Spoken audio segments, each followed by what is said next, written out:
কুকুরকে কম বেশি সবাই ঘৃণা করে। খুব কম মানুষই আছে যে কুকুরকে ভালোবাসে। দেখবেন কুকুরকে কেউ যদি 2 বেলা 3 বেলা বা একদিন 2 দিন খেতে দেয়, কুকুরটা কিন্তু তার পিছু ছাড়ে না। সে যেখানেই যায় কুকুরটাও কিন্তু সেখানে যায়। সামান্য 2 বেলা 3 বেলা এবং একদিন 2 দিন কুকুরকে খাওয়া দাওয়ার কারণে কুকুর কিন্তু সেই মানুষটাকে ভোলে না। সেই মানুষটা যেখানে যায় কুকুরটাও সেখানে যায়। হায় রে মানুষ, আমরা এতটাই খারাপ, এতটা জঘন্য কিভাবে হইলাম যে আল্লাহ তাআলা আমাদেরকে সৃষ্টি করলো, আল্লাহ তাআলা আমাদেরকে মানুষ করে দুনিয়াতে পাঠাইলো এবং আল্লাহ তাআলা আমাদেরকে মাথা থেকে নিয়ে পা পর্যন্ত যা দরকার সবকিছু আল্লাহ তাআলা আমাদেরকে দান করলো এবং আল্লাহ তাআলা আমাদেরকে খাওয়ানোওয়ালা, পালনেওয়ালা সবকিছু আল্লাহ তাআলাই করতেছে।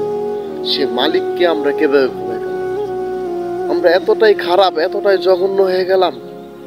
হায় আফসোস, হায় আফসোস।